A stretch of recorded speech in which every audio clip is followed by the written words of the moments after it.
Hi! Fancy meeting you here in this little old place. I'm Tish, and this is Echo Echo. I'm sorry, I missed a day of uploading, didn't I? Meanwhile, I've got like a backlog of like 10 videos that I still recorded, so I'm looking for embroidery thread. Look, I have 2 black embroidery threads on a real thing that you put embroidery thread on. Do you think I can find it right this second? No, I can only find the one that's on a fork. Where the hell did it go? I found them. Here they are. Do I need this much black thread? I don't know. You tell me. You probably can't tell me. Anyway, hello. I just took like tablets and one of them got stuck in my mouth and has dissolved on the roof of my mouth, and it's gross. And I drank the last of my Coke that I had for like with my dinner, and it's 11:30 at night, and it's Friday, bitches. Woo! Well, it's Friday night. Here I am reacting to some anti-MLM stuff. No, I'm anti-MLM. I'm reacting to the MLM stuff.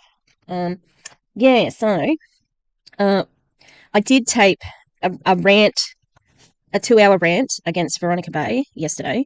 I don't know if I expressed myself as well as I can, so I didn't post that one. And then I recorded Tony's tips. I didn't record Tony's tips though. I recorded Tony talking because she is amazing. I can't believe she's at the top of Monet and she's got this thin wispy hair. Can even like swing some extensions, honey. Come on. She must be very rich. Anyway, she did something because she's having to get back on the game. Not the game. She probably has no respect for sex workers, but we are modern nature. I just posted a reel because I was disgusted to see this person from Monet, clearly, because who else would here? Oh, I'm starting off with the swears. Goodness me, I'm gonna have to bleep it out at the beginning because I've heard. Isn't it funny how there's all these like rumors about YouTube? Like you can't tell anyone this, and you can't post this, and you can't say this, and blah blah blah. Yeah, I've heard that you can't swear in the first 5 minutes, or it doesn't get recommended as much. Where did I even hear that? I'm fairly new to YouTube. Like I've only been watching for the past 2 years. Anyway, what was I even talking about? How rich Tony is? Oh, no, that she wouldn't like sex workers? I don't know. Oh, the modern nature. Okay, I got there, you see. That's how the old brain is going at the end of a week with a bit of a mental health crisis. I got a phone call from one of the schools I applied to and on 2 consecutive days. We just haven't called each other. And so I was waiting this afternoon for the principal to call me, but she didn't. So I'm gathering she must be busy. But that one is well, it's not exactly the location where I want to live, but it's in a little beach town outside of it. And it's a really nice place to stay. And I did live there very briefly when I was at university, but I probably won't live at the beach. I'll probably live like at the town that's there. It depends. I like it, but I don't know how rent will be there. So we'll have to see. And it's not full time. It's what we call 0.8. So that means it's not quite a full time. Like 1 is full time and 0.8 is like part time, but it's you get a bit more extra, but it is in the arts and it's primary school. So I'm really excited if that is going to happen. But after my like complete rejection last week, I'm keeping my expectations low. Anyway, I'll tell you what I'm not doing though, not in an MLM. And I'll tell you what happened today. Look, I have gotten good at quick introductions, but it's a special circumstance that I have to tell you about today because MLMs came to my town. Oh yeah, they did. So I've got a year 7 and 8 art class. That's around about 11, 12-year-olds. And, they're a bit noisy. I don't mind noise. I don't mind working in noise. I like a busy classroom as long as everybody's doing what they need to do and they're not being rude and unsafe. Kids don't realize the thing I get angry about most, if I'm ever going to get really, really angry, is safety. What the hell has happened to this thread? Anyway, so one of the naughtier kids, we've been having a bit of a back and forth. We get along really well when he's one-on-one, but then he just loses his mind when he's in a big class of people. Anyway, so he had been walking around with this lip balm. I don't know if Americans call it lip balm, but like chapstick, stuff you put on your lips to make them not dry, right? So I seen that he had it during class and somebody sort of like grabbed it and he's like, hey, give that lip stuff back. And then, yep, no worries. Got through that lesson and he left. But I noticed he left his little lip balm. I'm like, oh no. Jojo, not his real name, he's left this lip balm here. And I'm like, oh, I'll just put it up here. He'll probably come back for it. because he's got home ec next lesson, which is very close to my building. Anyway, lo and behold, have a look at it. Oh, I wonder what it is. Rodan and Fields. Rodan and Fields in my little town, in the middle of nowhere, Queensland, Australia. Rodan and Fields lip balm. Showing their face in my room, in my art room. You gonna come to my art room? Anyway, so I took a little Instagram thing with it, like planning to do, I don't know, some like Western Showdown things with it. But then he came back to get it. So I'm like, oh, okay. So I'm like, oh yeah, hey, where'd you get that? Where did you get it? And he's like, oh, it's Rodan and Fields. I'm like, yeah, no, I know. Yeah, that's okay. I just didn't think you could get it in Australia. Where did you get it? Oh, my mum works for them. I was dead. He said, yeah, online. I'm like, oh God, the Huns. And I think they're pretty well off. Like they've got most of the people who are still in farming near where I live. They're still doing okay. Like they're not. Maybe they aren't doing as well as we think. But I think they're thinking about sending the young lad to a private school, which would be good for him because it has a football program that he really likes because there's no other football around in our little area because there's not enough people. So, yeah, interesting day to see Rodan and Fields. Didn't realise you could get it in Australia whatsoever. Anyway, the old Elomir, hey, going to keep the pressure on. Just uploaded. Probably, is it live yet? Let me double check. I have to close. Swoop. I love Swoop. Oh yeah, it's uploaded. So, it's a video of when they were still in World and how to recruit or some crap. It's definitely got.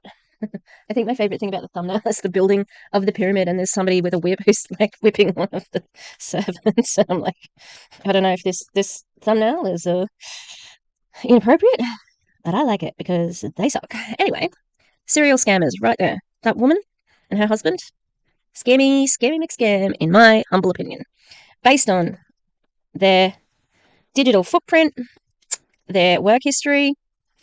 Yeah, they've been in a lot of MLMs and now they've started their own. And they had their grand opening yesterday, I think. They're not open to customers yet, and people are still saying that it's a soft opening. So I need to stop rambling on because this video of Vans is an hour and 14. That's a lot, so I might have to put her on double speed. But I do just want to have a look. I'm going to show you this little comment on this. I think it's on this video. It's on one of the videos. All right, so it's just a comment of, is this one? No, this is the one.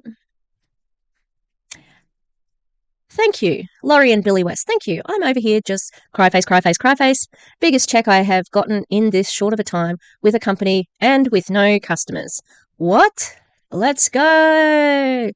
Laurie and Billy. What is correct with no customers? And, this was put there a day ago. Maybe Van hasn't checked the old Facebook. Is that on mute? No. Okay. It's right there. No customers. A month of business. No customers. Ridiculous ranking. Millions in commission. No fucking customers. Okay, but also, you don't need a possessive apostrophe there. It doesn't belong. The customers don't belong to anyone. It's just a plural. Fucking illiterate jerks. Anyway. Sorry, that's the English teacher in me coming out. I mean, I'm a kind teacher. No, that's the look I give. No, not really. The friggin' dogs, they got into I had chocolate on the table here, and they ate it. So I was a bit cranky with them. I called them jerks. They're jerks, but you might see them during the video, but they're pretty tired. All right, let's do this friggin' thing. Let's go. Okay, I'll see how slow she's talking, because she can be a fast talker, but we'll work it out. I'm also working on. Well, I was going to work on a painting, but I didn't bring it home, so I'm working on an embroidery project as I go. All right, listen. I have not done a live in over a year, I think. No, almost a year? I don't even know. It's been a long time. I have not done a live in such a long time, and I figured today is officially 30 days after I did what I did, and I wanted to get on to just kind of share a little bit of my life and how it's been going. So as you guys are all hopping on, say hello. I don't know if my phone is glitching. I don't really know. Anyways, I wanted to talk about what has happened, I guess, in the last year and everything that has transpired in the last 30 days of what's going on. But I mean, you've already told this story. What the fuck are you talking about? You've been on Zooms. You're on that friggin' deaf channel, trying to take advantage of them, and the guy who was translating for you, who's trying to take advantage of them as well. Many of you guys know I am CEO and co-founder of a brand new network marketing company called Elomir, and I wanted to kind of give you guys some inside background. Who is this for? Why are you introducing yourself like that? No one else is watching this except for Elomir reps and anti-MLM people, possibly. Story behind what is going on, because I know I've been pretty quiet on my social media side. What I mean by that is, like, I have not really reached out to any of my friends or talked about it. Fuck off, all of your friends that are at the top of this pyramid, all right? I'm sorry, I'm starting off spicy, okay, but you know what? I watched Julie Joe's video with the girl who was on there who was claiming to have hallucinations of things turning green from a product that categorically cannot do that. And it made her a bit spicy as well. And so I'm spicy. I'm like, this is all bullshit to make money. And that's great. There's going to be people who are going to be making money. Okay, good for them, whatever. No, not good for them, actually, because they know what they're doing. But there's someone at the bottom of the pyramid always, and you're taking advantage of them, and so are your leaders. It's gross. Shit, we're only a minute and 6 in. I'm going to have to make her faster. A public platform outside of just building our business, being on Zoom calls and things like that. So I wanted to go on my actual wall to talk about why the heck I even did what I did. And if any of you guys know, what did you need to be more specific, because like if you think other people other than Elomir reps are watching, then don't be so vague. If it's something you're proud of, say it with your whole chest. Me and my husband, so our background, I've been in network marketing for almost 18 years.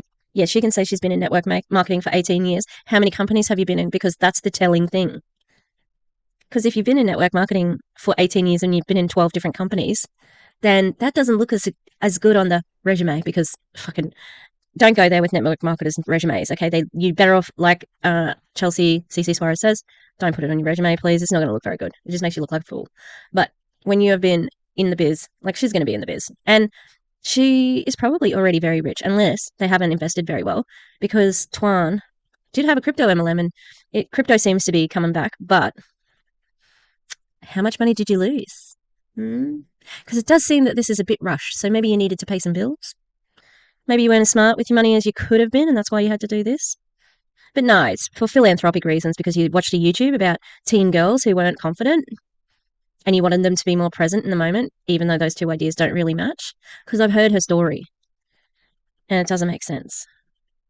December will be officially my 18-year anniversary in this industry called network marketing, MLM, or however way you guys want to refer it. But I've been in it since I was 19 years old. And I will tell you guys that when I got started in this industry, back when I was only 19, I had no idea what my career was going to look like in this industry. I literally was brought in through a coworker that invited me to go to Starbucks to sit down with someone quote unquote successful that I felt I would appreciate the information that was going to be given to me. And the funny thing was, when I went to Starbucks, I did not know the person I was going to sit with would eventually become my future husband. So I actually sat down with what I didn't realize was going to become my future husband. And so we sat and we were talking about the opportunity that he was sharing with me. You've told the story where Tuan was 17 when you first met him. This is going to be interesting, because I think she has admitted like he was not supposed to be in it, but a 17-year-old recruited you? That's weird. And I remember him asking me a really simple question. What would an extra $500 do for you right now? And guys, I was a broke college student working full-time, going to school, paying for my tuition, paying for my books, doing everything on my own. And I remember him asking that question. I said 500 would make a big difference, because it would help me pay my car payment, my insurance, and so on and so forth. And so I got myself. So you had a car, you worked full-time. It sounded like you were doing okay. Involved in the industry. And when I tell you guys that I had no idea it would lead me to this point, 17 and a half years later, that was a big fat no. Even a year ago, if you were going to tell me that, Van, you're going to go open your own network marketing company, that was not even in. She must have been scouted by Terry Lacore, but he fucked up. Honestly, mate, you went into business with the wrong person, because this one, she's a big dud. In my foresight or on my vision board. And so I want to talk about why and how it all came about. And so for me, everything has led up to this point after 17 and a half years of pursuing, growing, going through the good, bad, and ugly of this industry. And so for me, I will tell you guys, last year, if any of you guys relate to this, I was at a breaking point in my life where just in network marketing, I mean, Tuan and I, we've successfully expanded our income and our diversification portfolio outside of network marketing. And network marketing. So you didn't need more money? Is that what you're telling me? So why go into business to make more money that you didn't need? Be interesting to see what she says. And can we address the elephant in the room? Tuan was 17 when you were recruited by him, apparently. And then you married him. So what was the power? Was there a power imbalance? That sounds very suspicious. weird, for me. Isn't our only source of income. However, it is the most comfortable thing that we know how to do because that's where our life started. That's where our entrepreneurial journey started at. And I remember You're not an entrepreneur. You were a salesperson. You didn't make the product. You didn't invent the product. You didn't mastermind the product. last year coming home, telling my husband, I'm done. I think I'm done with this industry. I have no idea why people are so evil. I don't know why people do what they do. I don't know why people like gossip and just do the crazy, I'm going to say the mean girl thing, but men are involved too, guys. So I'm just going to refer it to the mean girl situation. So don't call it the mean girl situation then if you want to be like sisterly.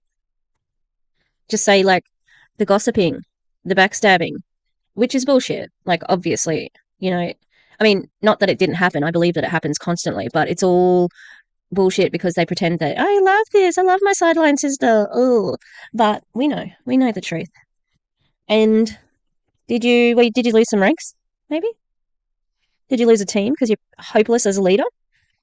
Possible. Explain to me why you've been at so many companies then, if you weren't an effective leader. Look at Tony of Tony's Tips. She's been at Monate for 9 years. I think 8 or 9 years. Because she's been steady. Okay. She grew her team well. She led them quite well, so that the leaders underneath her were functioning well until they weren't. And now she's back on the trail again. She was an effective leader. She obviously let her foot off the brake for that, and now she's paying for it by losing teams. But what's your excuse? Any of you guys know what that means? Just tired of the backstabbing that happens back and forth over putting paychecks over people. So I'm not saying, the whole industry is like that. And I'm not even referring to just network marketing, guys. There's so much betrayal in general across the board. Name me an industry that you don't deal with crap, right? But in my particular situation, I was just in the industry for so long. I was witnessing so much betrayal happening that I remember coming home to my husband and telling him that I'm done. I don't know if I really want to pursue this. I'm at a breaking point. I don't really want to talk to people anymore. I'm like, I love people, but I'm also witnessing so much negativity from people that I was over it. And I said, you know what? Maybe I don't want to pursue it anymore. Maybe 17 years was the line. Maybe that's where I have to duck out, exit, and be done with it and move on with my career, pursue all the other things that we put in place and probably expand in those areas. And I remember when I was sharing that with my husband, a friend of ours was also in our home and he was trying to convince me to be a part of something else. And I just remember saying, so like, was this the timeline's fuzzy because I've heard her tell this story before. So this person she's talking about knows Terry Lacore. Oh, I know Terry Lacore. And it's like, yeah, we'll go meet with him and just hang out, yeah, nothing serious. As if you weren't looking for another possible experience. If what you say is true, then you would not have been, convinced to do this. But you were. You're going to make a lot of money out of it. But there's going to be a lot of misery at the end of that. And you say that you got out of it because it's such a dirty you were going to get out of it because it's such a dirty industry. Yeah, dirty because of people like you. Look, that's a great company, but it just doesn't align with me. I don't know. I've spoken to some people that work there, and I don't feel like it is something that fits what I'm looking for or what I believe in my values and my morals. And so, but what are they? What are your values and morals? Because that's not clear at the moment. You might say, I care about people. I want people to win. Only if you're winning first, obviously. After that conversation, I kind of stomped out like super angry, like when you're in a bad mood. I'm like, forget this, I'm done, I don't want to talk about it anymore. I gotta go back to this thing that I have to go do for the, for where I was at. And I remember my husband and our friend was like, man, Van's got attitude. And I'm like, yeah, absolutely, I have attitude when I'm not. Of course, she cannot have been in network marketing for 18 years without probably being a cutthroat bitch. Like, it's just what it is, all right? If you're going to stay in an industry where you have to constantly scam somebody, you're cutthroat and you're not a very nice person. Harsh, but it is what it is, okay? But this is the first time I've heard her talk about she was still at the other company when this guy said, come and join my company. The last time I'd heard her tell this story, she said that she had left the company and she was sitting around with this guy and they were talking about this and he tried to recruit her, but she said no, but she didn't tell a story like that. She didn't say she got angry. She just went, oh, okay. And then he said, well, do you want to meet Terry Lacore? But we'll see where it goes from now because it seems to be veering off the path of where she was. But I don't think she really cares because I have seen their digital footprint and they just rewrite their history every single time. And you've got all these Elomir stands just going, we love you, oh, servant leader, oh.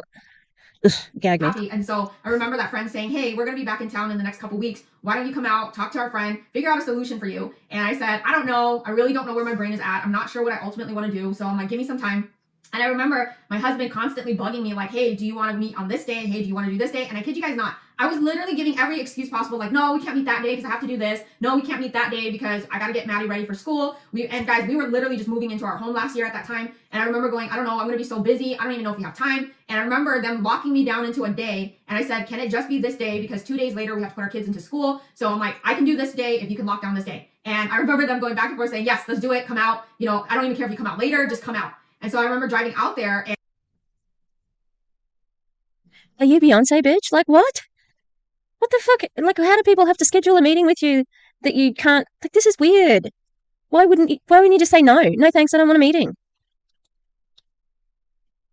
Are these, like, MLMers just not capable of saying no because everything could be a prospecting, like, opportunity? This is dumb. And she's going to say, oh, and I didn't know the whole time. It was Terry Lacore. The synchronicity. Haven't heard her talk about her chemist yet, though, like I did with the ASL presentation. She'd been working on a formula with her chemist. Let's see how that part of the story goes, because so far it's not tracking, and I'm sorry, we're 7 minutes in. There's another fucking hour to go. And we were talking, my husband and I were talking, and I just said, I don't know what the purpose of all of this is going to be. I don't even know if I want to stay in network marketing, but whatever, And when we got there, our friend was like, hey, we're not really going to talk about business. Everyone's on a family vacation right now. It was Terry Lacore. She's talking about Terry Lacore right now. We're not here to talk about business. Then why the fuck did you waste your time trying to avoid the meeting if it was just a day out at the beach, like you're claiming? Because your friend who tried to recruit you, yeah, nice friend, not recruit you, poach you, cross recruit. Your friend didn't tell you who you were going to see. Of course he did. You know who you're ducking a meeting from. Although I think she's completely lying in this instance. I think she lies other times too, but I think she's lying. It's just a juicier story. You got to have a story. It's like Boss Lee. I've heard her change her story of her introduction, of her beginnings. She now says she was fired by the lab. Okay? She's never said that before this year or at the end of last year. Okay? She says, oh, I lived in a basement. My rent went up $300. Like, I even heard her leave out the mother telling her to go get a at-home business last time, so she's changed it as well.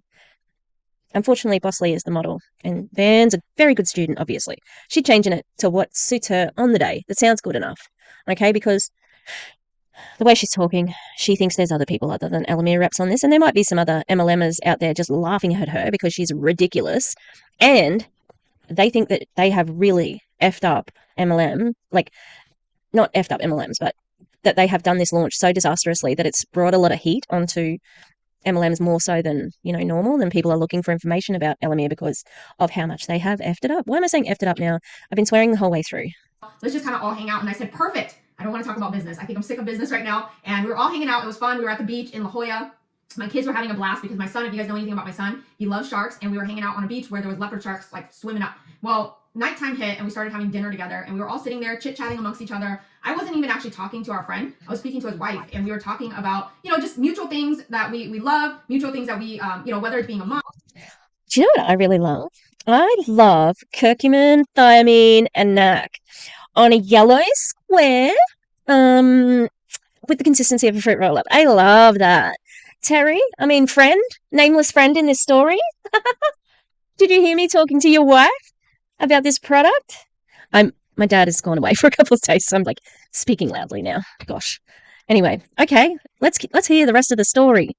And then a subject came up about a family member dealing with different ailments. And I remember I just made a mention saying, hey, I don't know if you guys are interested in alternative ways, but we have a really good friend that, does certain things with ingredients to cause absorption in a particular manner.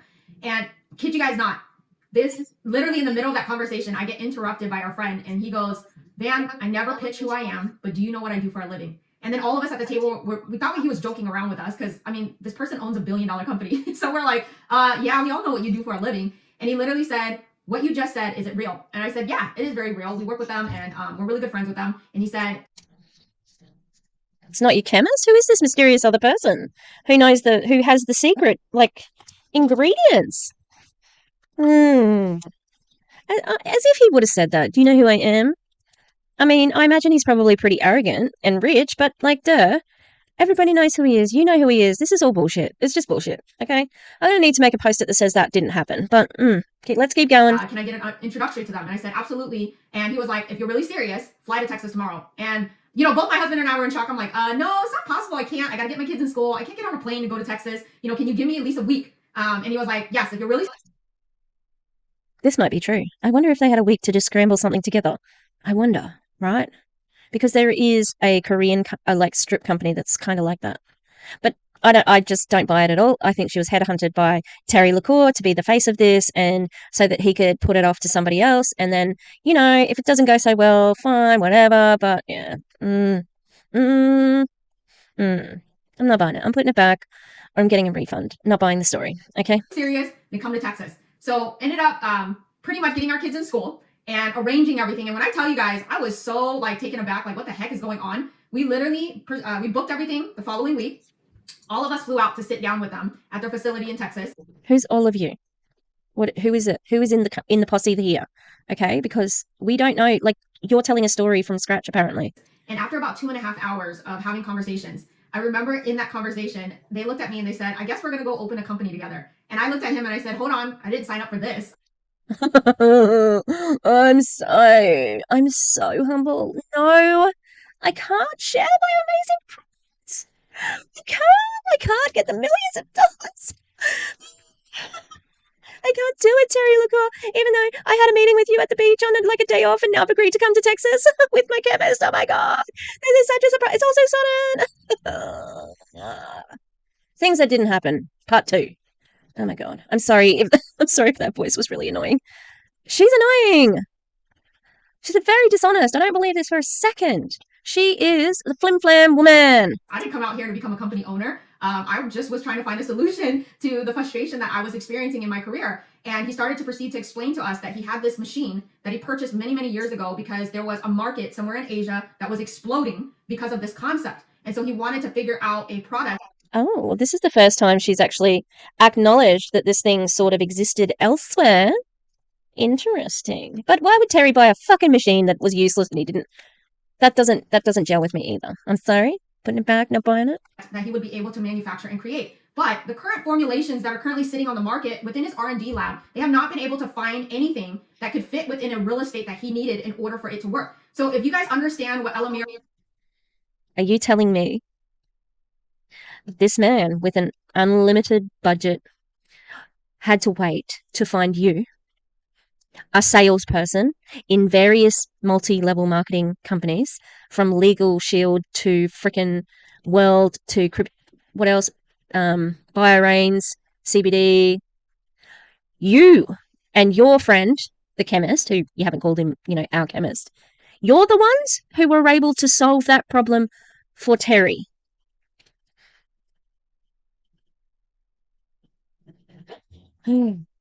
Right. And they're probably buying this shit. This is just crazy to me. Like, I feel like she's gaslighting me. I'm like, I don't fucking believe you whatsoever. This is just lies. Oh my god, we're only 10 minutes in. I'm gonna have to make this quicker. She needs to lie quicker. All right, I'm turning the speed up. Ooh. Okay, let's just have a little pep talk. Me to me. You're not going to change anything getting angry in your bedroom in small town Queensland, okay?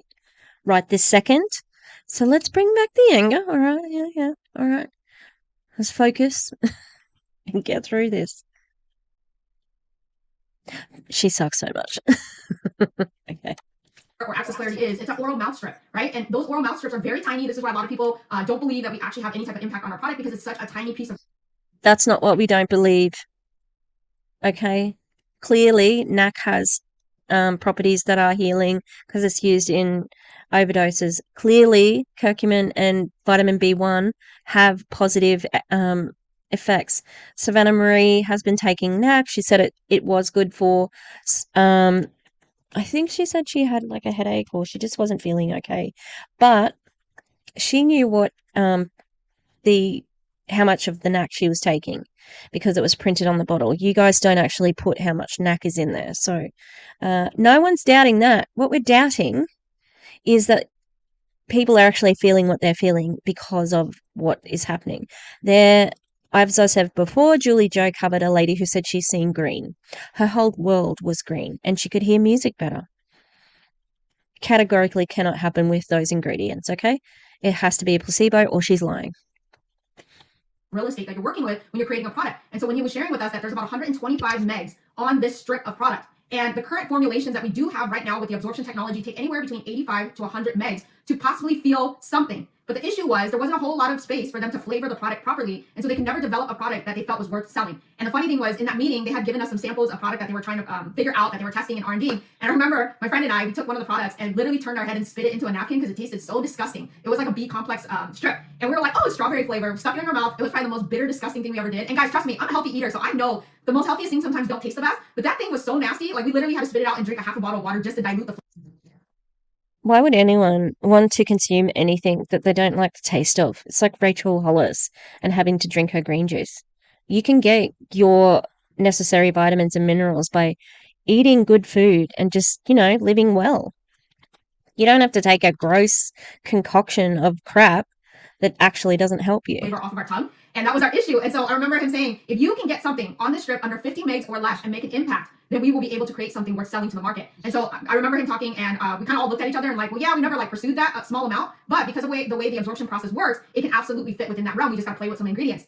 Here's what sold our business partner in the end, guys. After having great conversation, we toured the manufacturing, showed us the machine, told us that it's been sitting there pretty much collecting dust because they haven't been able to figure out what was going to work on that thing. And if our technology really is what it is, then this is the missing link to what they've been trying to figure out for the last several years, right? And so I remember walking in pursuit after that whole tour.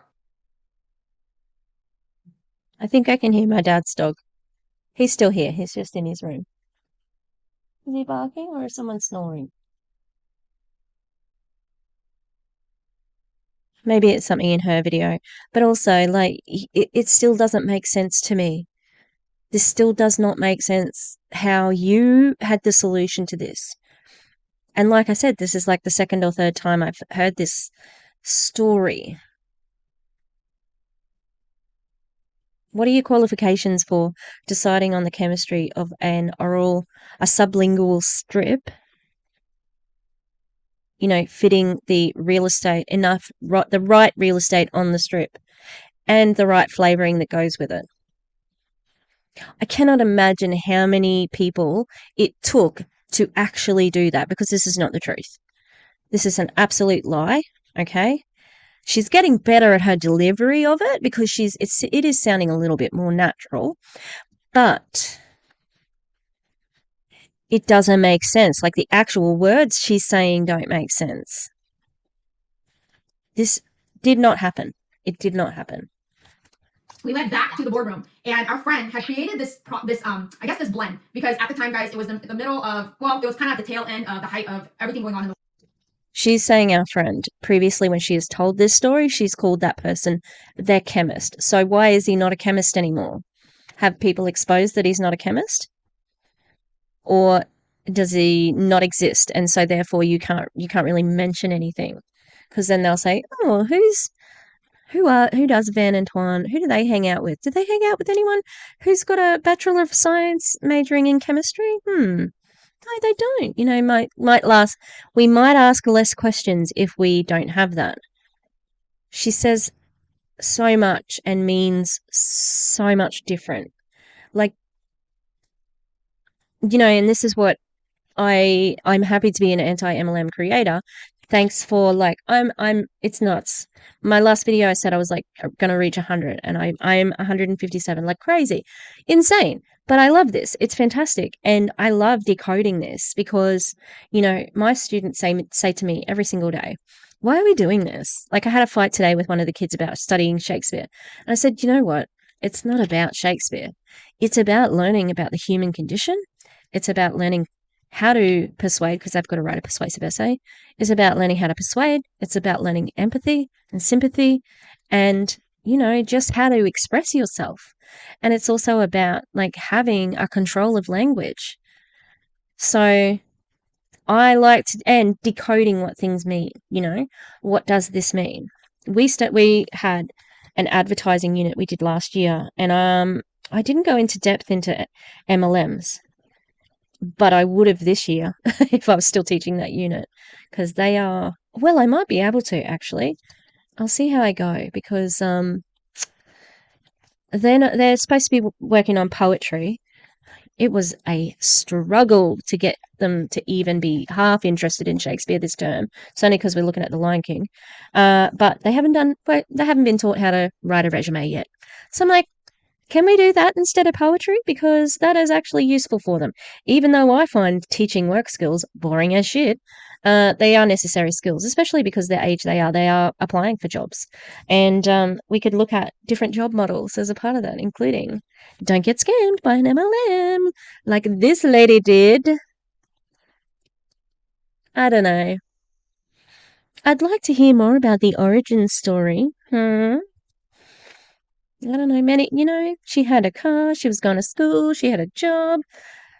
Doesn't sound like she was not, doing badly, but we got to play up. We got to play up the trauma. All right. What did your friend do with the blend and the taste? Let's see. World. And I remember him giving it to us and saying, hey, spray this in your mouth. It helps fight pathogens. So we're like, okay, all of us took 4 spritz to our mouth. And then the funny thing was our business partner, which was not our business partner at the time, he ended up spraying 4 spritz in his mouth. And from the time that it took him to leave his boardroom all the way to the front door of his home, I remember when we walked through his front door, he said, if that's the impact your technology does, that's incredible, because he felt a difference from the time that he sprayed his mouth to the time that it took him to walk through the front door, which was about 15 minutes to his house. He felt a difference in general. And so he was completely convinced by what we were talking about just based on his own experience of the technology. And so when we left Texas, I remember telling my husband, I just said, you know what? I don't really know if I want to do this. And I'm being completely honest with you guys and transparent, is that I was not looking to become. We've got a transparency caller. Woo! Okay. I'm going to start a tally. I know we had transparency yesterday and the day before. We'll see if every video, we'll see how we go and see whether they say they have transparency. The time I least believe an MLMer is when they say, and this is the truth, like the real truth, guys. I'm being totally transparent with you. That's when I believe them the least.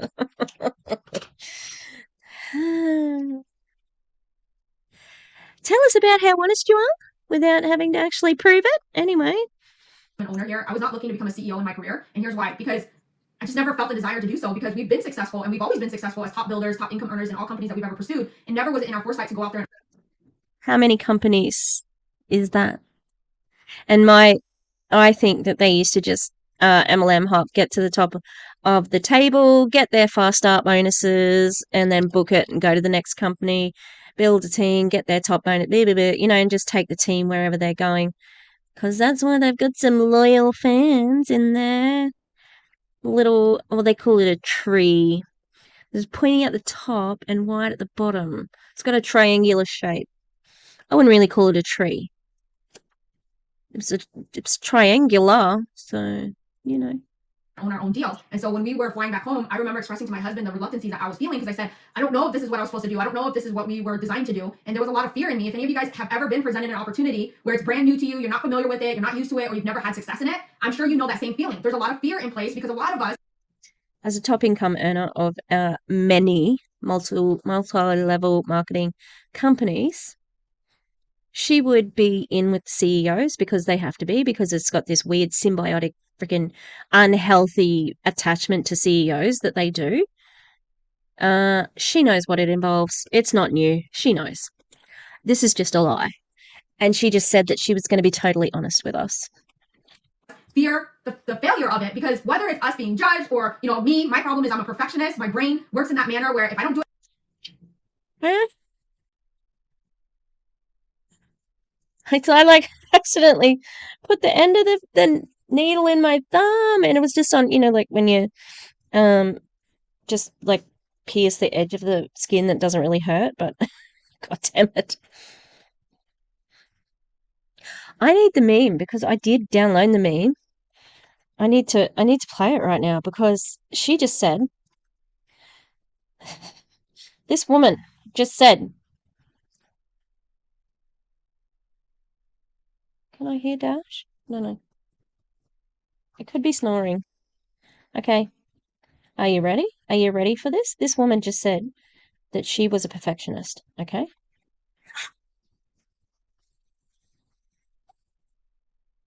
She just said, what? What did she say? She said she was a perfectionist.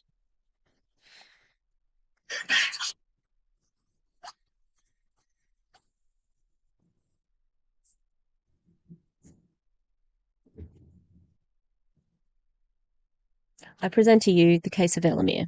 Are you kidding me? You fucked everything up with this launch. Everything leaked early. You don't have customers. You didn't produce enough boxes. You were running a pyramid scheme, still are now because you don't have any customers, because like that is the literal definition of a pyramid scheme. People ranking and accelerating through business without customers is literally a pyramid scheme. And health claims, income claims, and you're a perfectionist. No, no, you're wrong. It right the first time around. I beat myself up really, really bad because I'm just one of those people that have to do it right, do it perfect, right? And that's something that I've always had to work on. Being in my position and the career that I'm in, I've worked on myself a lot to give myself a lot of grace on that part of my personality. And so I know that was a huge component. Oh, how kind you are to yourself to just not be hard on yourself about it. I'm a perfectionist, but I'm not too hard on myself when I'm not perfect. How convenient. Why I was fighting it, and I was in fear because I knew in my heart I didn't know how to be a CEO in network marketing because I had never done it before. I own other businesses, I own properties, we do real estate outside of network marketing, but to be a quote unquote CEO in network marketing, it was never like that was not anything I've ever done. And so it took about a week of going back and forth with my husband, with our friends. I mean, the funny thing is, the one lesson that I did learn is what you see of yourself is usually not the perception of what the rest of the world sees, right? In my mind, I was thinking, I don't think I will make a good CEO. I don't know if I know what I'm doing. But the rest of my network of friends that I was talking to about it, they were like, what the heck are you talking about? She's right. She sucks at it. And her friendship group are fucking liars, okay? Like they gassed her up. Something. Mm-mm. Mm-mm. Oh, with friends like that. Man. They lied straight to your face, girl. That was meant for you. You are exactly what a quote unquote CEO does. You make decisions, you stand ground, you have values, you have morals, you don't bend for the quickest sale, right? You have things, you have philosophies that you stand behind, and you don't actually get manipulated easily. And they were saying all that stuff to me, and I'm like, yes, I know I'm like that, but Did they also say you were really humble? Because that's not fucking true either. Oh my god. I cannot believe this woman. I cannot believe it. I know Carl Deichler from fucking Beachbody has just called all of his workforce volunteers. Nice one, dickhead. Um, it's just like, do you just not? Oh, they're so deluded. But the Elomir people just won't even see it as that. They'll be like, "You're perfect for it to be our CEO, fan. You were perfect. Go, girl. Go get it." Wow. I just, I can't believe I just keep getting surprised. She keeps talking, and it just gets worse. I'm sorry. I have been filming. How long have I been filming for? And I'm only 20 minutes in. I've been filming for an hour. I knew it was for a long time. Dear Van, why do you suck? The end. From Tish, Echo, Echo. I don't know if this is something I can do. And everyone around me kept saying, man, I don't know what you're talking about. You are the CEO. You have what it takes to become one. I don't know why you don't see that in yourself. They were saying that to me all week. I'm sorry, I knocked the table. They also did tell her she was humble. I didn't know she was going to say that. And I kept going back and forth and saying, I don't know if I can do this. So much fear in me, right? If any of you guys are like have related to that or know that feeling, because it comes from a place of uncertainty because you've never done it before, and all of us tend to seek comfort. And that was what I was doing, is I was seeking comfort in just being a top earner. I was seeking comfort in just being a field leader. And I didn't want to accept that role because I just didn't know what to expect out of it because I had never done it before. And so after about a week and a half of convincing, I remember Money. That's it. Like, that's the only reason why people, I think, become CEOs of MLMs. Money. Where's my post-it? Oh, I'm getting slack with the post-its. I hate, this is the only thing about that I don't like about this camera. It's not opposite, so you can't see my, I have to do maybe an opposite one. Anyway. I just said, okay, you know what? I'm praying on this and I'm asking people, and the direction keeps going in the way that I don't want it to go. It's going towards yes, Van, say yes. But in my brain, I was saying, say no, Van, say no. It's easier if you just say no, because then you don't have to do anything. And I remember going, okay, I need silence. And I took some time to myself and I said, what was the purpose behind me fighting what I was fighting? And a lot of times, again, it came back to my comfort zone. I wasn't used to it. I didn't know what to expect out of it. I didn't know what to predict out of it. And so I just said, you know what, everything that I've always fought against, everything that I've always tried to convince myself out of, I found courage and I found strength to pursue it. And I've always been successful when I pursued the things that felt the most uncomfortable, right? So then I remember going back to my husband saying, let's do this. If we're going to do this. That's pure MLM speak there. You gotta lean into the discomfort. You only grow in discomfort, which is not true. Okay, you can grow from any situation in life. I want to do it my way. And if it's going to be done my way, I want no one to know what we're doing. And when we finally made the decision to say yes and start our company, that night, I took out this giant Post-it note board, if you guys have any of that, right?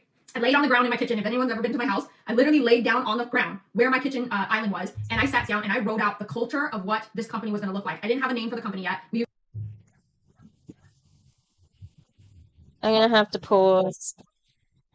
Hey! Because the dogs are a barking and Dash is a barking. That's my dad's dog.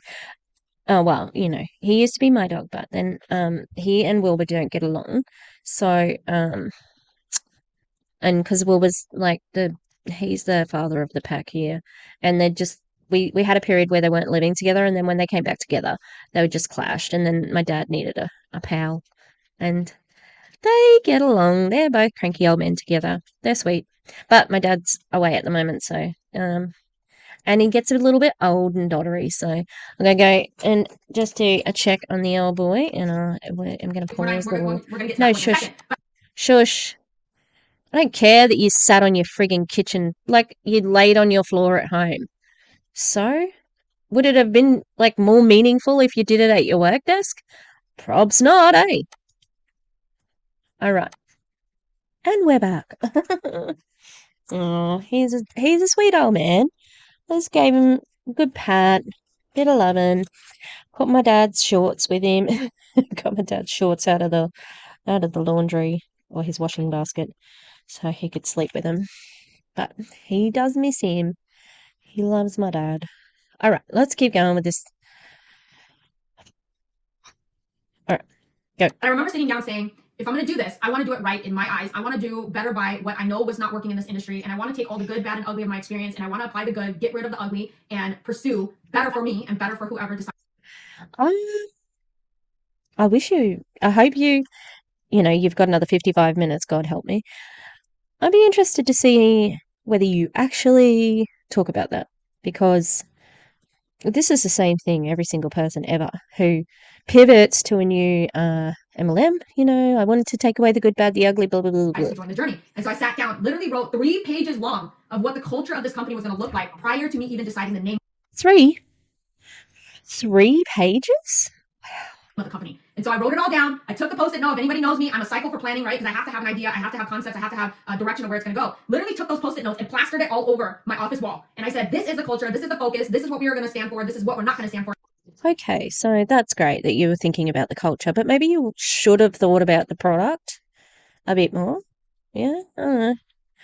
So that you didn't have to, limit boxes and fuck up your whole release. Our company. And then the hardest part was developing the name of the company. I had so many awesome ideas of what I thought the name was going to be. And every time I went to my attorneys, they were like, nope, get a new name. Nope, trademark, can't use that word, can't use this word, can't use that word, trademark, you're probably going to get sued. It's too similar to this word. Literally back and forth, guys. You have no idea how many times I went back and forth with our attorneys for the name. And I remember talking to my account manager, and he just said, Van, the best thing you're going to probably have to do is create your own name. And I'm like, how do I create my own name? I'm not that clever. I'm like, I can.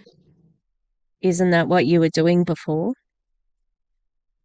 I can envision things, I can pursue future stuff, but to be super creative and come up with my own word, that's insane. So I remember my husband telling me, he goes, all right, give me some power words or some words that you want the company to represent. And I started throwing out words out to him, and he started Googling the international meaning of words. And I sat there for 3 days straight, guys, at my kitchen counter. I'm surprised that my bar stools don't have my butt imprint there, because I literally sat at that kitchen counter for 10 months figuring out this company, right? I sat there for 3 days straight, sticking words. And that you didn't, maybe you should have spent some more time on the stool, or just don't get off and don't start an MLM. Just stay on your breakfast bar stool and fucking, I don't know, not be a menace to society, creating yet another MLM to rip off old people, which is what it seems to be doing at the moment. Oh, these poor old people on TikTok. together. I was chopping up international words of meanings of things that I wanted it to stand for. And I found this word, Elo, and then the other word was Mari or Mare. I don't know how to pronounce it, but those two words. I was like, all right, let me write it out. I ended up putting those two words together. I don't know how to pronounce the second half of the word that I based my company on. She said that so proudly too. And then I didn't like that it ended with an E because it just didn't sound right. It didn't flow properly. So then I ended up dropping the E on there, and that's how I came up with the word Elomir. And Elomir simply means live best. So I took the word live and I took the word best and I stuck it together. And that is the reason why Elomir's mantra is to live your best. And the funny thing is, this is why I have so much faith that if you just continually go one step forward and not worry about your past, not worry about what's happening on the side, everything will be guided properly for you. And guys, when I say that Elomir was meant for this company as a name, I did not realize, I don't really do Instagram. If you follow me on Instagram, you know that I usually only post stories, but I don't really post on my wall. Don't even pay attention to Instagram, right? So I didn't realize that when I created that Instagram a while ago, I don't know how many years ago it was, one of the last lines that I had on there was living my best life, right? That was always my goal in my career was it's always gonna be stressful. You're gonna deal with a bunch of It's a network marketing cliche. Like, it's great. But you're a network marketer. Don't tell me you fucking don't check your Instagram.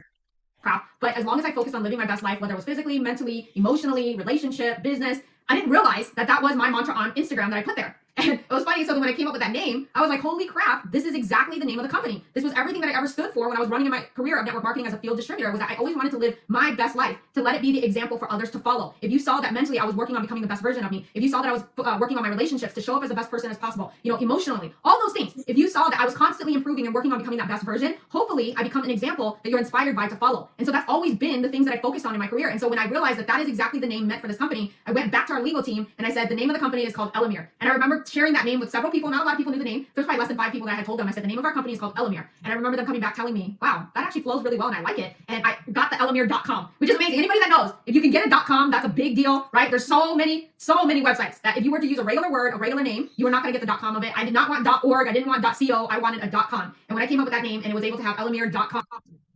It means nothing. Obviously, I think she's similar age to myself. Like, I'm 45. Oh, fuck, I'm 45.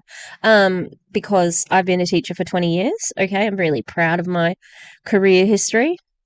I cannot, like, how could you be proud of almost 20 years in network marketing? Like, that's your legacy. Wow.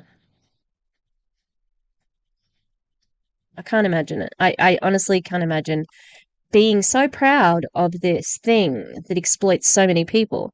And it's not cognitive dissonance. She knows exactly what she's doing because that's what she's replicating now. Okay. Yeah, great. You launched a company with a more unique-ish name. But when I Google Elomir, names come up. So obviously, like, I'm not sure if it's Spanish or Portuguese, but yeah, it comes up. It exists. So it's not that unique.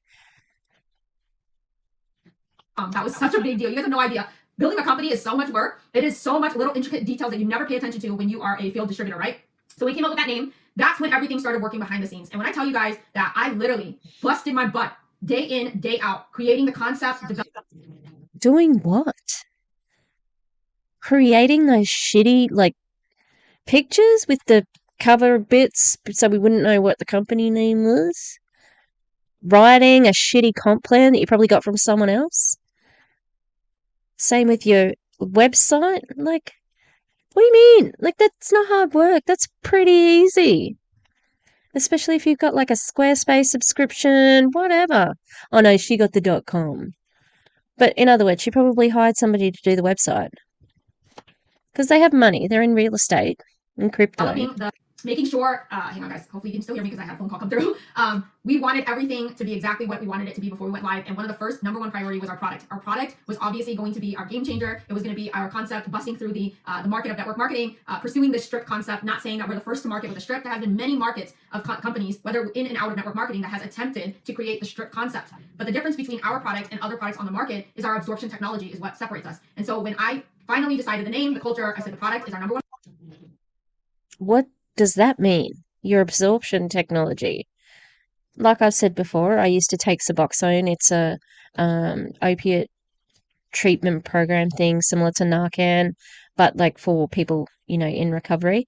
That has an absorption system. So does Listerine. So what do you mean? All strips have that. And some people's strips aren't even dissolving. I saw one distributor today, the same one who saw green. Chew it.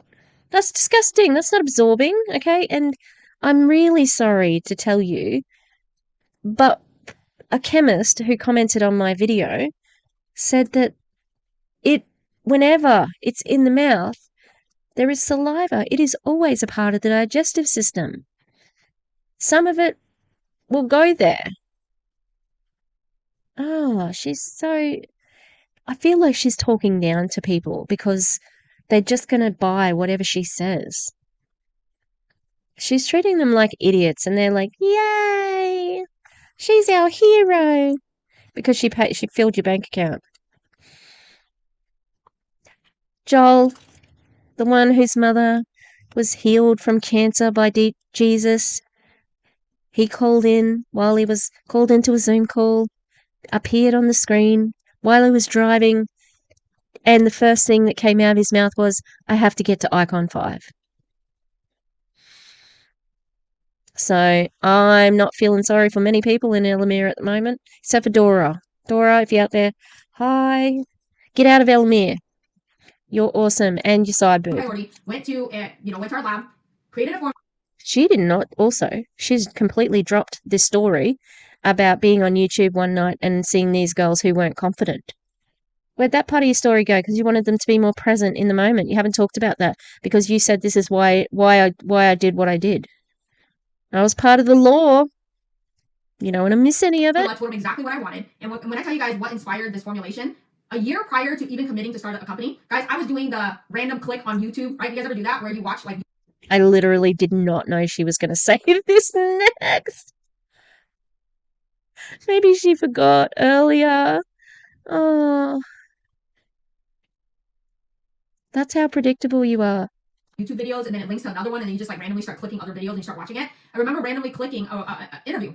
And the interviews were with teenage girls, and they were talking about how society, social media has a lot of pressure put in front of your face. Not to say we didn't have it in the past, absolutely, but the difference is when we were growing up as kids, I didn't have a phone, I didn't have a computer, I didn't even have an iPad. I literally you have the social pressure at school and then on TV, but the reality was we turned it off and went outside and we played. So we didn't have it constantly in our faces. So when I was watching that interview, the girls were talking about social media has put this pressure on them to live a certain way, to speak a certain way, to act a certain way, to look a certain way. And they just felt all of this social pressure. And guys, we can sit here and say, well, you don't have to believe this. And if you build confidence in your kids, trust me when I tell you guys, my husband and I are heavy, heavy believers of personal development, surrounding our kids with the right people, the right environment. But at the end of the day, you can't take away what they experience as kids growing up, is that when they become teenagers, when they are late teenager, early adults, they do have particular pressures that... Her daughter is a teenager. Why does she have to go to YouTube to work this out? Feels like another made-up story just to, deepen the lore of how this company started. Because she was still in another company, apparently, at this point in time. Probably recruiting, etc., because all this stuff with Terry Lacore happened in the last 2 months, but this was a year ago. So my timeline's looking a little bit funny now. They give themselves because they're in their growing phase of figuring out who their identity is, who they represent, or what they stand for as a person. That is not something that a parent can stop a child from going through. They're going to go into that mindset of trying to figure out who they are. No matter how much foundation we give our kids, they still have to go through that in order to find themselves. And I remember watching that interview and hearing the social stats and the things that they were feeling and the things that they were experiencing internally from that social pressure. And I remember freaking out because my daughter was not a teenager at the time yet. She was getting ready to become one. And I remember telling my husband, oh my gosh, this is so scary. The fact of the matter is, it doesn't matter how much foundation we give Maddie and Dominic, we cannot stop the fact that they're going to have a phone. We cannot stop the fact that they'll be on social media. We can't stop the fact that they're going to be hanging out with other people that have all of that stuff in front of their faces all the time. And so I remember... You can limit their social media use. You can limit their phone use. There's plenty of apps which allow you to switch programs off.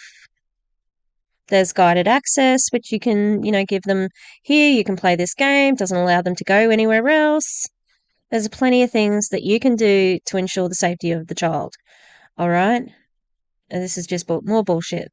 We're telling him, I said, I want to create a product that helps people calm down and actually stay present because...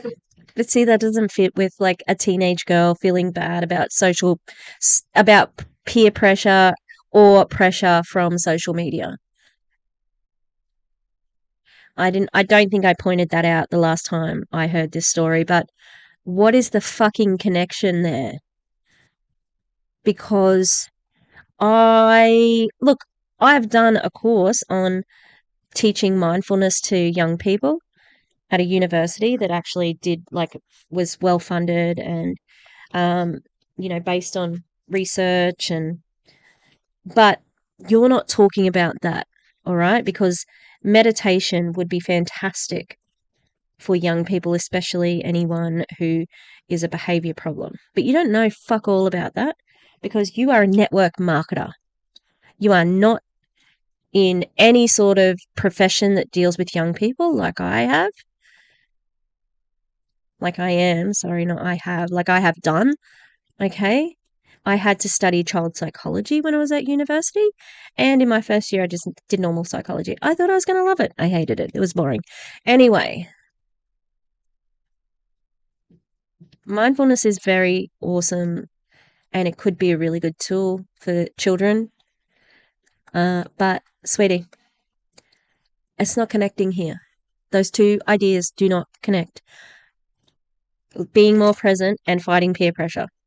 Reality of it is when you're constantly feeling this pressure of what if, coulda, shoulda, woulda, it creates these internal thought processes that make you distracted. And it's scientifically proven that social media and the dings on your phone are designed to get you addicted to wanting to know what is happening.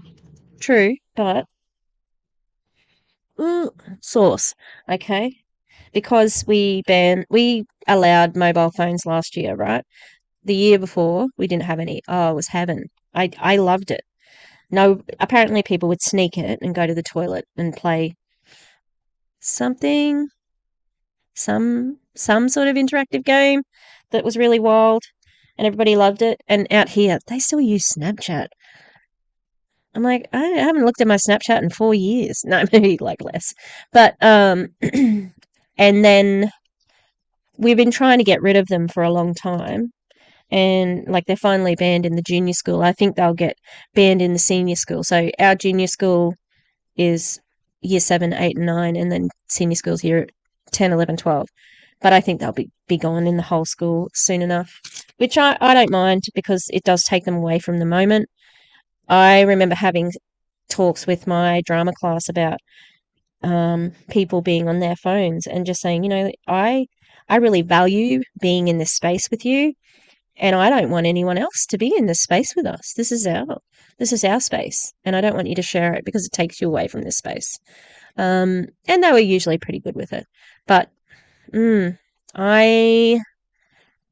it's like, yeah, what she's saying is true.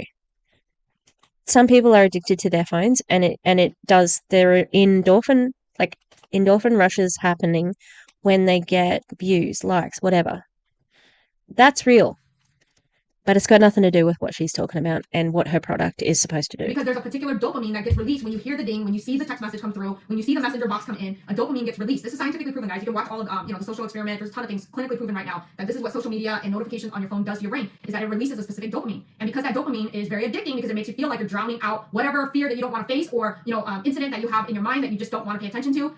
So what happens is, essentially, technology is like a quote-unquote drug, right? And so we end up getting sucked into our phones, our technology, because it allows us to drown out problems that we don't want to face. It's a distraction to us. And so when I started learning all of that stuff, I remember telling my husband, oh my gosh, we need to create something that helps people become more present, that helps people stop and smell the roses. And so I remember I wanted to pursue a product, and I was working on creating a formula, and I wish I brought up the original bottle. I'll show you guys. I got the product and everything, I was testing it, but life kind of just became chaotic. And so both myself and the person I was working with to develop the formula, we literally put that on the back burner and said, okay, right now it's not the right time. We'll kind of readdress this at a later time. And when we were presented the opportunity. What does that mean? And your friend that you still haven't said is a chemist, because perhaps he's not a chemist. He or she's not a chemist. Can I get a show of hands in the class here? Who's working on a concoction compound of vitamins that's going to make people more present? Anyone? Anyone? Oh, Van, are you working on that with your friend? Oh, it's just an impossible situation. I'm gonna have to make the post-it. That never happened. This didn't happen. I'm gonna make it. I don't know what color it's gonna be, but it's getting made. This didn't happen. To create the strip. I remember going back and forth with our business partner, and he wanted me to create this particular type of product. And I went back to him. I said, no, I don't want that. I don't want to do that. It's so, it's definitely not what I'm excited about. It's not something that I stand behind. And so I just felt like if I was going to do that product, I really wasn't going to build this company because I didn't feel passionate about it. And so when I shared that with him, he said, okay, so what do you want to create? And I said, well, I have this concept in my head that I thought about a year ago, and I really want to pursue it. And so I started sharing that with him. And he told me, he's like, okay, why don't you get the formula together? Let's start R&Ding this product. And I remember calling our friend, and I said, okay, I want it to create a feeling of presence. I want people to feel. That is so random. I called my friend to do this, and here's all the things that I wanted it to do. I don't have many friends I don't have many friends. I don't have many friends where I would call up and say, okay, so can you please make me this drug? I mean, it's a vitamin, but it's like, it's whatever. Okay. It needs to, automatically release your bladder, vomit like explosively, constant snot coming out of the nose. Can you mix that up for me? Hi. Okay, thanks, friend. This is I didn't make the post-it because I didn't think that she would say something that was like clearly didn't happen in the next sentence.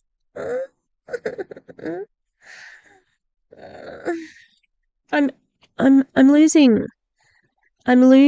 the capacity to like function. She's just so ridiculous. Oh my god. It's all shit. This is all shit. I'm sorry if I'm being harsh. I'm not meaning to be harsh. It's infuriating because this woman has duped so many people with this shithouse freaking obvious lie.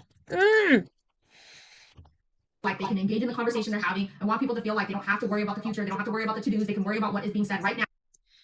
Well, I mean, have you heard of heroin or ecstasy? THC products? Because they're pretty good at those things, Not a heroin like user, but opiates is the drug of choice here. Self-medicating for many years, not anymore. Have a real medication. Like I'm still medicated, but it's for my actual depression instead of just like, drowning out the voices in my head. I also wanted a component of gut health in that because I understand that gut health is so important to the brain health, and knowing what I know about curcumin and what it does. Because she knows what is important with gut health because her qualifications are, let me have a look. Oh, she doesn't have any qualifications in that area. She's been a network marketer for the last 18 years, so glad that we're getting this advice from her. From an anti-inflammatory, fighting free radical, I wanted something in there, and I wanted curcumin. So I kind of shared that with him. I said, can you figure out something for me? And when he came back with the formula, guys, I wanted truth behind the product. I didn't want hype. And like I said, when we were creating this company, no one knew. I did not talk to people about it. Our friends were not even being told that we were starting a company because I really wanted it to be done quietly. Except one friend? Behind the scenes. I didn't want any hype behind it. I didn't want any drama. I didn't want people telling me what they think I should be doing, what they want to see happen. I wanted to really create the vision and create the concept. And then when I was ready to release it, the people that saw it, they would join it. The people that don't see it, it's fine. You don't have to join it. I'm not here to convince everyone. So when we created the formula, I remember calling 20 people. Didn't really tell them what I was doing. I just said, hey, can you do me this favor? Try this. Again, I've said this before, but which 20 people? How did you choose them? What was the process of selection? Did you know them or was it random? Did you just pick people out of they're like getting a product from Van. At this point in time, has she left her old company? Who knows? But maybe she has. Surely they know that they're having, drinks with Terry Lacore. Product for me and tell me if you even feel any type of impact, right? And they were like, okay. And these were people that trusted me because the reality of it, guys, I didn't tell them the ingredient list. And I didn't even tell them what the product was designed for. I literally said, what if they were allergic to one of the ingredients? That's quite dangerous, you idiot. Can you just try it for me and tell me if you feel anything? Sent out raw materials to them, 5-day trials. Sent out raw materials. And guys, 20 people, sent it to 20. 2 did not take the product at all. 2 actually disappeared on me. Didn't even respond to me. Said they were going to try it, but didn't try it, which is fine. 1 said she didn't feel anything. 17 other people came back and started saying things like, I'm staring at the sunset for the last 2 minutes and I'm not distracted. Oh, I realized I didn't have road rage when I was driving today. Oh, I felt fine. I felt like I wasn't going to snap at my kids. I felt calm. I felt literally something. Prediction, she's going to say, it stopped my squirrel brain.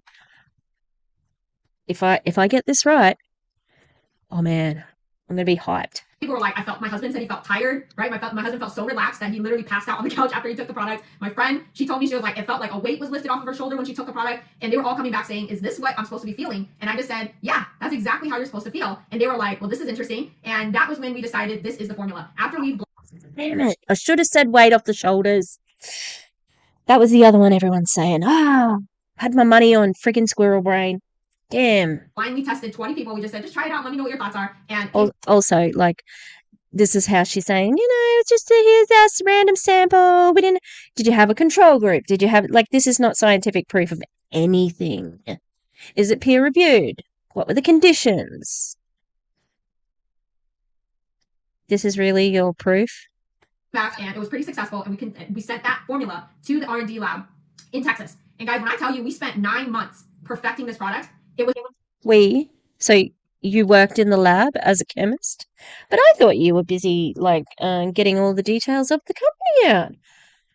Are you some sort of magic woman? Because the taste was what was killing us. When I tell you one of the ingredients in our product had the most disgusting back taste ever, it was what we were trying to cover up when we were doing the R&D behind this. And so we went, and I wanted like a peppermint flavor because I figured like oral mouth strip was fresh in your breath at the same time. They could not do peppermint because for whatever reason, that one ingredient had just had the worst taste. They couldn't cover it up. So they came back and said, Van, I will create cinnamon for you. And I remember telling my husband, I hate cinnamon. Cinnamon is the worst selling flavor in the industry when you look at like products. And my husband was like, yeah, remember Big Red? The cinnamon flavor went away. If any of you guys know the gum Big Red, right? Cinnamon, that red. How dare you? How dare you besmirch the Big Red? Even I, an Australian idiot, have respect for the Big Red. I like that cinnamon gum. Haven't had it like a lot lately, but I did like it. And also, this actually sounds like the first time she sort of knows what she's talking about. Oh, cinnamon doesn't do well in the market. That's what she, that's what her 18 years has given her, market like intelligence in MLMs. Real useful. Package, well, that disappeared after a while because it was the lowest selling flavor out of that gum. So we got sent the cinnamon flavor. And guys, when I tell you, it was the most worst, disgusting flavor ever. Here's why. It was so strong. It was burning my throat every time I took the product. And I remember telling my husband, there's no way. I'm like, I am literally. That's what it does. Like, duh. That's why cinnamon lovers like it. It has that sting. Same with chai. Dreading putting this product in my mouth because my throat is burning after I take the product. We're not trying to hurt people when we give them this product. So I'm like, I don't like cinnamon. And my husband was like, it's okay. It's not that bad. I can tolerate it. And I was like, no way. I'm like, my throat hurts after taking this product because it's so spicy. And we sent it out to our friends, the people that were trying it, right? And I, had some feedback. The vast majority hated it. Small percentage actually liked the cinnamon. But we were just like, nope, this is not it. So we went back to our R&D and we said, no, we do not want cinnamon. It's burning my throat. I can't do this. There's no way. I can't stand behind this product if I'm going to be burning people's throat all day long and have to warn them on the burning. So then we went back and I was like, nope, can't do this. What's the next flavor? So then they were talking about berry mint, right? So then we pursued. Sounds like she was a friggin' nightmare to work with. She just turned down everything that they did. Berry mint. And guys, when we got the R&D back on berry mint, it literally tasted like berry fart. And it was like, it started off like it was going to taste good. Like you tasted the berry and then you're like, holy. She's so funny and relatable. She talked about farts. Call me Rachel Hollis. Man, it feels like, no joke, I know, it feels like someone literally farted and you got freaking crop dusted and you swallowed it, right? Ew. I'm just letting you guys know, this is how we felt when we tried the product, right? You don't have to. Honest. Okay, yeah. See, this makes her look like she's really honest because she's going there with the gross things. And like, it's optics, that's it. Like, there's such a thing as optics, and this doesn't look good for your company. And I know you're just trying to sound relatable and to sound legit. Like, I swear this is the truth because I'm going to tell you about the fart smell as well. When you're in R&D. And so that's what happened was when we took the product, we're like, oh my gosh, it's like I got crop dusted in my throat. And then we were like, nope, this is not it. I don't know how you're going to strengthen it. They started Did you have to repeat that? They were adding other flavors to it. And I was like, berry mint is not good at all. So then we went back and then we came back with berry fusion. Berry fusion was okay. And when I got the berry fusion flavor back, guys, they were like, this is the best we're going to get it to, Van. I'm sorry, but this is the best because, I mean, we've literally tried every way possible. We can't match that flavor. And this is it. So then they sent it to me. And then I said, it's okay. I mean, it's a light fart. It's not a big fart anymore. I'm like, if this is the best that you can get, I mean, this is what it is, right? So my brain kind of just accepted it for what it was. And I was like, it's okay. We'll just warn people. Like, yeah, when you take the product, there's kind of a weird back taste to it, but it's one of the vitamins. And for weeks, I kid you guys not, for weeks, it was festering in my mind. And if you guys know me, I get very obsessive over things because I'm a perfectionist. And I just knew in my heart, I'm like, there's no way I could do this. And I literally had a mental breakdown. I wanted to cry so bad because in my heart, I knew I just was not comfortable with this. I just felt like, no, I'm going to fail and flop this company if we pursue this product at the flavoring that it's at. And so I remember calling our friend, the biochemist, and I just said, please help me. I can't do this. My brain is like, I can't do it. I'm going to flop the company. It's going to fail if we pursue this. If this person was going to help you before, like, Why are you waiting now to call them? Why weren't they working on it the whole time? And, oh, God, it just doesn't make sense. It's hurting my brain. Oh, my God. Everything is just crazy. Can I sue her for gaslighting me? Asking for a friend. My inner child. She's killing it. Look, it's dumb. And, we get the little overshare. I had a mental breakdown. I was crying. I wanted to cry. You're smiling to take you off to observe, to get observed because you lying. Was that AAVE? If that was AAVE, I'd like to apologize. I'm not going to say that again. Sorry, but she's lying. All right. It doesn't taste good. It's disgusting. Remember driving to the lab, dropping off the samples and going, it just tastes nasty. I cannot do this. This product doesn't taste good. And then he tried the product and he's like, damn, it's not that bad. I'm like, I know, but I'm just letting you know that if I release this product the way that it is, it's just not going to work in my head. So then he was like, all right, let me see what I can do. Went back. Kid you guys not. He figured out a different way to do it. He figured out it took a little bit longer to create the raw material, but he figured out a different way. And then when he sent it back to the R&D lab in Texas to reflavor it, it came back. She's going to make me make that fucking post it right now. This did not happen. An entire research and development section of Terry Lacore's multi-million billion dollar factory couldn't do what your friend did. It didn't happen. This didn't happen. This is bullshit.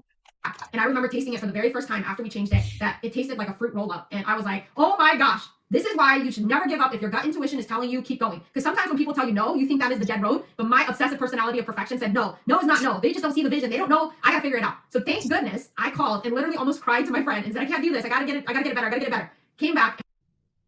Another coincidence. The person she called happened to be the same person who worked on the formula and made it taste better. Wow. What are the odds? That didn't happen. That's me holding my invisible post-it. I'm currently looking for post-its. That's why I'm looking side to side. We got the flavor that we have today, which is the current formula, which is truly berry fusion. And I will tell you guys, of all the people that have tried our product, there is not a single person that has complained about the flavor of our product. I've not had a single complaint when it came to the flavoring of our product. And that was a huge deal for me because I understand that in health and wellness, a lot of people's first perception of a product is based on the taste, right? And so I did not want to flop that part of our product. And so really proud to say it took us 9 months to get there though. Trust me when I tell you guys, I've tried every R&D, every sample, every time an overnight came, it literally took that long. And we were the longest developed product in the ecosystem that we are in because I wanted perfect. I know for me, perfect doesn't exist, but there is a particular perfect in my mind. And I believe we got to that point with this product. And so once we were done with the product, then the next step was manufacturing. Many of you guys have heard, or you guys kind of hear inside about what's going on with Elomir, and I will tell you that when we were building this company, this is the first time in the ecosystem that our company sits in that they've ever done a strip supplement. And so when we were doing this, both my husband and I and our partner knew that when we launched this company, we were going to scale with them. Who's your partner? You still haven't said it. It's Terry Lacore, but why? Why haven't you said it yet? Because this was their first time in their ecosystem developing the strip. So they didn't have past experience. They didn't have anyone to see as a standard for them to know exactly what to expect when manufacturing this at a higher scale. And so for me, I was like, totally get it. I've done things that I've been a first timer in. We're going to go through some growing pains together as a manufacturing facility plus as a company. And so I remember telling all of the leaders that were getting involved, that were getting ready to launch our company, I said, hey guys, when we go to open the company, we're going to go through the scaling phase with our ecosystem because this was going to be their first time manufacturing strips for anyone. There's no one in their ecosystem that does a strip supplement. And so they didn't know what to expect. They didn't know what to think of the machines. They never ran a full production on. Why would he have it if he didn't know? That didn't happen, liar. I'm working on it, okay? On that machine. And so we were going to scale with them. Well, the funny thing is, as we were getting ready to move towards a launch date, any of you guys know, we were actually technically supposed to launch in May, but that didn't happen because we had some issues with the machine, right? Stuff that I couldn't control. That was kind of out of my control. And so we pushed the launch and we said, all right, we're going to launch in June. Let's give it some time to figure out this machine. Well, June comes around and then the next problem is our foil. The foiling that we wrap our product in was having issues that it wasn't sealing properly because the size of the foil, the thickness of it, the ones that they had, it was too thick, so it wasn't sealing. Guys, she's giving us far too much information because it's really not important. She's trying to distract us with that deep information. It's like, this doesn't fucking matter, okay? Because you launched. Whatever. There were delays in the launch due to the machine, but she's loading it with details so then it sounds legit, but still didn't happen. Can't be mailing out product that are wide open, right? It's not clean, it's not proper nutrition for you guys. And so we were like, okay. So they were literally purchasing different sizes of foil in the month of June, trying to figure out which size was going to work best for the best way to seal the product. So then we were dealing with the sealing of the product through the foil. We had that issue. It didn't happen in June. Then we were pushing towards July 1 launch. But then when we started experiencing that the foil or the wrapping, the actual wrapping sealing of our product would not seal properly on 2 of the 4 lanes that was on the machine, we were like, oh my gosh. So then they had to get a gasket because they found out one of the plates was crooked. So then they got a gasket. The gasket didn't work. Then they ordered a new plate. Then they got the plate there, but then they realized the plate still wasn't working. It only fixed 2 of the cares? And so I remember Shut that phone up! call, and it was literally probably Who cares? and our partner was like, man, it's not sealing properly. It's going to take me a couple days to figure this out if you want it perfect, or do you want me to go into full blown? So Terry Lacore's on the floor. He's running the machine himself. Say it with me. That didn't happen. That didn't happen, yeah. Production. I said, no, we've been waiting around for too long. Everyone's expecting early July as our launch. Can we just go into production and we'll figure it out? And then in the middle of that, guys, he was like, Wait up. Excuse me, Van the perfectionist. Excuse me. You're like, no, let's just launch when it wasn't perfect? I thought it had to be perfect. Maybe you're a liar. Called me back like 15 minutes later and he goes, all right, Dan, so here's what we're going to do. Because lane 2 and 4 are not sealing properly, it's overly sealing because people can't rip open the pouches. He's like, I'm going to dedicate 50 employees to sit there and cut little slits in the packaging so you can just rip it open as a way to create a solution for now until they figure out why the plates are just not sealing properly on lane 2 and 4, right? That sounds just so dumb and ineffective. Probably happened, but it's stupid. And then I was like, whatever, just do whatever we got to do because I know people want the product, people want to turn on the website. And then, guys, when I tell you, why? It was the most insane process because none of us had predicted what Elomir was going to do. I didn't even tell you guys this part. 2 months prior to this, actually for 6 months, I kept telling them, we're going to sell out, guys. I'm just letting you know, we need a bigger PO order, right? There's a standard practice when you work in this ecosystem. They usually only do 1 PO of 5,000 units for every new company that gets launched out of this ecosystem. That's just a standard business practice of how they operate at that company. And I remember him saying, like, we'll put in a PO for you for 5,000 units. And I remember telling him, it's not enough. I'm telling you guys, this is not enough units, right? But what did we have to prove? We weren't talking to anybody about it. There was only a handful of leaders that knew about what we were doing. And I kept telling our team, that's not enough product. It's not enough product. And they're like, no, it's fine. You know, and then my husband was like, hun, they've launched 25 companies in the last 6 months. And they're saying that no company has ever sold out when they launched them. And then I'm saying, well, I'm different. I'm just letting you guys know we're different over here. So we're going to sell out. And they were like, no, you're fine. We'll just put in one and then we'll watch it every single day. You have to be kidding me. You fucking sold out because it was the only way people could get things. And because you kept signing distributors up. So then they needed to order the product. That's why you sold out. Not because you're brilliant or anything. I think I might stop it there because I don't like her. I don't like her at all. And I've been talking for 1 hour and 46 minutes. It's very frustrating because that didn't happen. Can you see it? I'm going to do it on the other side so you can see, but things that didn't happen. A lot of things there didn't happen. Oh, she's exhausting. Like, she just told the same story that she told to the ASL guy in 17 minutes, in 46 minutes. And it's more crap than that. Like, I don't care that Terry had his employees sitting down and cutting the strips. I don't see how they can see that this woman is anything but a useless CEO and a scamming, she's gross. The only reason why you did this is because of money. You're going to get in and out with a lot of money, leaving a lot of people high and dry. And I think you'll deserve that. Yeah. Whatever you get in life is what you deserve. When you wrong people and you don't actually acknowledge it,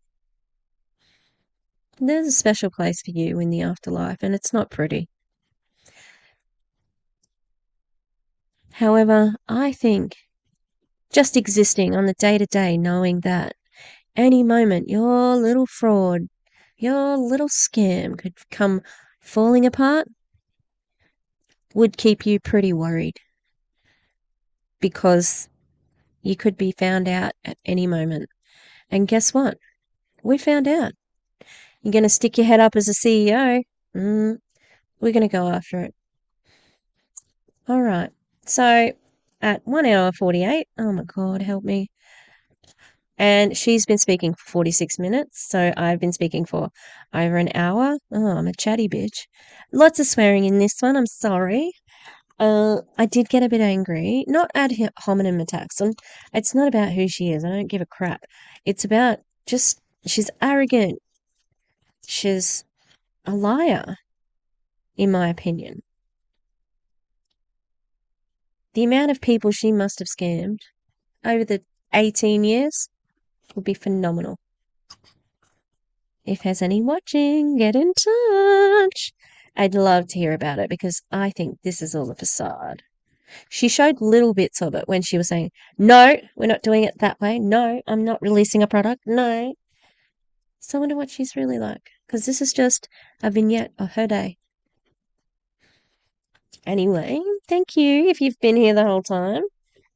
I used to not like long videos like this long, so thank you. I'm sorry. I should have cut it up to begin with.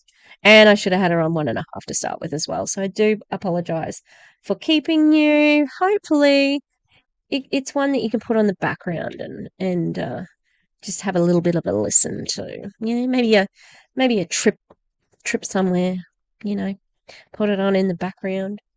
Yes. So thank you.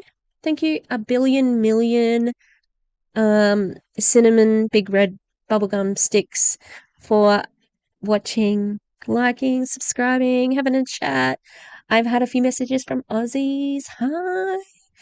I am happy to be here. But as I said, if you go onto Instagram, small anti-MLM angel, she is amazing, way better than me. She's